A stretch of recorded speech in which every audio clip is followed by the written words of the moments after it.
Hey everybody, what's going on? Emotep here, and we're at the end of the Re-Raise here in Orlando at the Haven Games. I have Daniel Ramirez, first place Fire Ice player, Dark Horse here from Miami, Digimon player. What was that? Top something? Was it Digimon? Top 4, top 3. Top 4 Digimon player, bro. This guy is making a storm here. And I have the deck profile for you, and Daniel's going to tell us all about his deck choices and his list. So, Daniel, why don't you start us off, man? Well, I will tell you, when I wanted to get into this game, I really wanted to get the full night package working. I love the Taxi Boys. But as it progressed into soiree and stuff, I honestly saw that certain things needed to come out to be in higher quantities. And I stole them for a few hours. That's okay. Agrius and Ramda started having to get cut just to make room for stuff. I run 11 backups, and you can probably see the selection of one of 2 drops for niche scenarios that can either be played on the turn or played later from a Shintoto pickup. And most of the time, I played long games with a single backup. My top end is at 4, which is kind of crazy. I run nothing heavier because Squall gets you there. Why do you need to invest more than 4 when Squall costs 4? A few of the key things that I figured out was if I can get a soul in play with a few bodies that's gotten cheated out, you can start conserving hand. Your opponents have to invest into it or they get behind. And if you play conservatively, you have the Amats. You have Amats, you have Bahamets that you will always have a crystal for. Soul on board, the play set of crystal generators, one of them hits the board, Soul hits the board, you'll play around. No one plays around paying 2 to deal 9k. It comes out randomly to mess some plays up.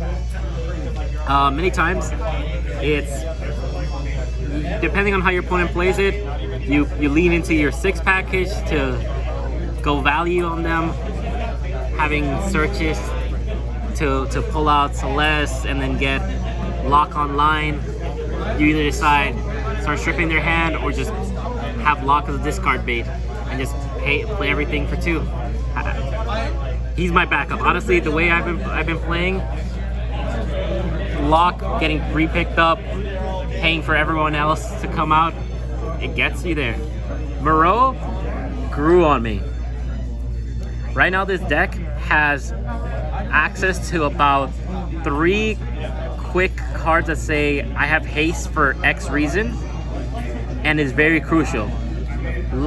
Lightning, Squall, and Moreau each put unique situations where your opponent sees what you have on board, makes a play maybe to get a hit themselves, then they get punished because, oh, my Celestial's by herself, now just a Moreau showed up next to her.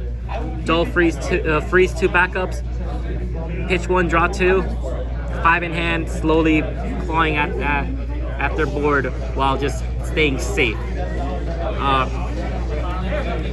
One of the crucial plays was figuring out how to get a body onto the board and then abuse one of these 3 party attack features, because I don't have backups.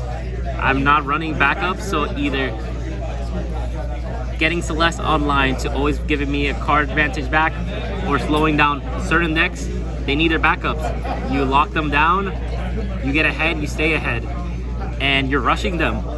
You're rushing them with value. If I'm putting an extra body in the field and keeping 5 in hand without little investment, it gets you there. A lot of the one-ups I will pitch, the one-up backups I would pitch just to keep playing and recur their effects. Into soiree, it was very interesting getting them to play at your pace, because if you play at their pace, they're gonna outvalue, they'll have backup, they'll have 3-4 backups, and you're gonna burn out. You turn 1 a Celeste, turn 1 Crystal Generator, you push them with 3 bodies, they're gonna have to act, and when we're playing, they pitch 2 to summon a guy, I pitch 1 to summon a guy, it gets you there. What are some of the? Can you show them some of the plays you told me about, like the snow, the turn 2 snow play? And... One of the craziest plays. I unfortunately didn't get to do it in top, but it did show up a few times during the actual Swiss rounds, which is very non-committal. If I got either of my crystal generators as a turn 1 play and had a soul to play, this would get, I would turn 1 play one of my crystal generators. Turn 2, I would pitch a fire to get soul on board, and if I'm lucky, it was snow. This snow was here for the single purpose of getting sold out or getting cheated out by Salteas as an extra hit. So if turn 2, after they made a play, they developed backups, I sold, paid my crystal that I generated, got snow out, he paid 1, I have lightning on board. I have a 3-board body with a crystal engine that's about to pop off. The moment Soul's on the field and I have 2 or 3 crystals, Suarez is not going to punch through me. They have to single target break, and my guys cost 2.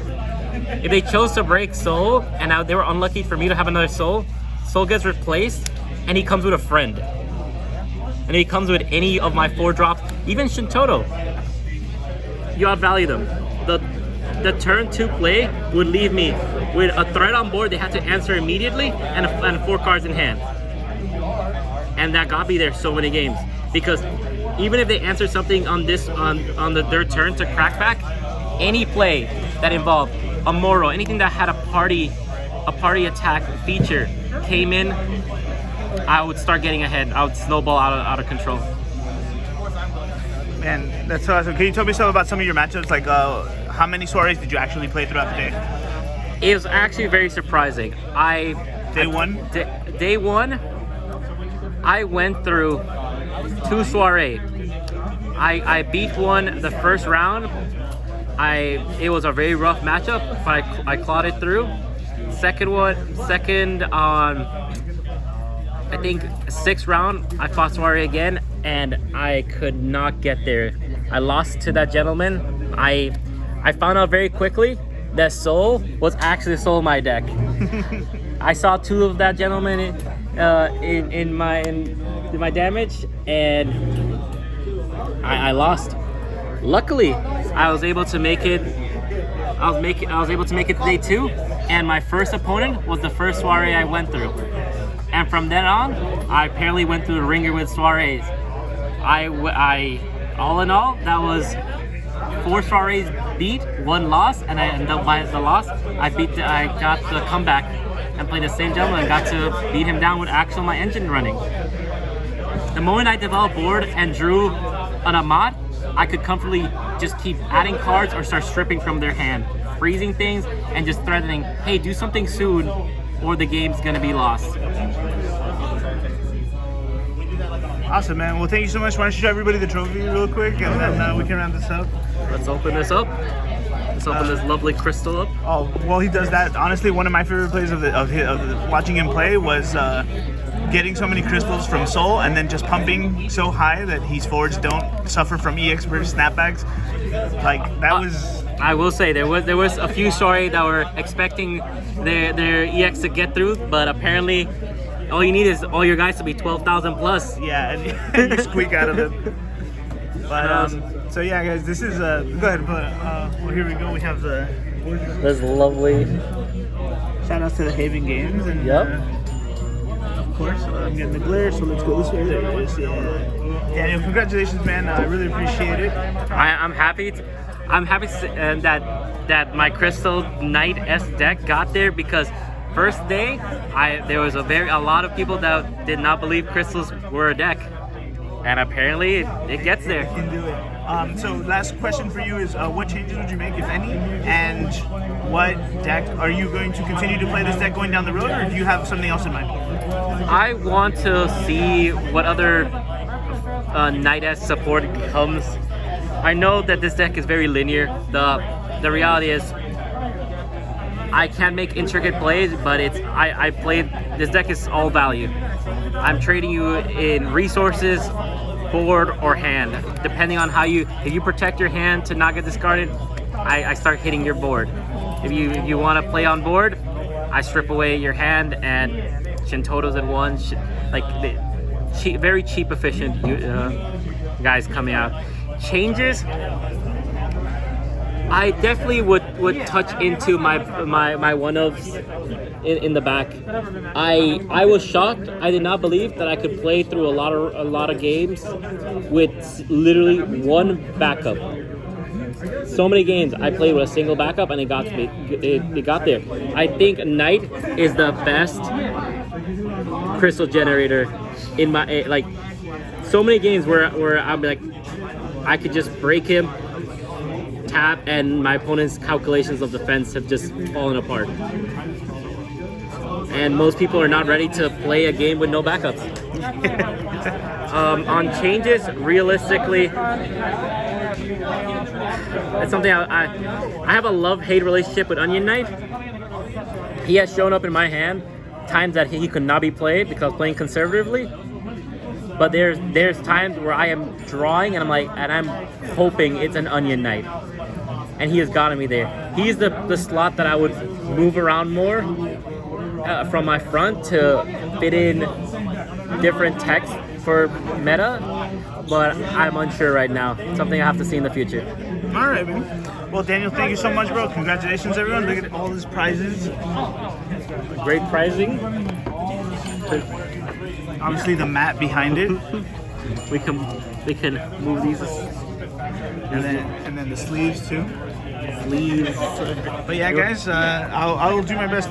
If it's not up, if it hasn't been posted on FFTCG yet, I'll have the deck in the description for you. And but yeah, thanks Daniel so much, bro. And we'll see you on Monday, right? We'll see how this goes, I guess. All right, man.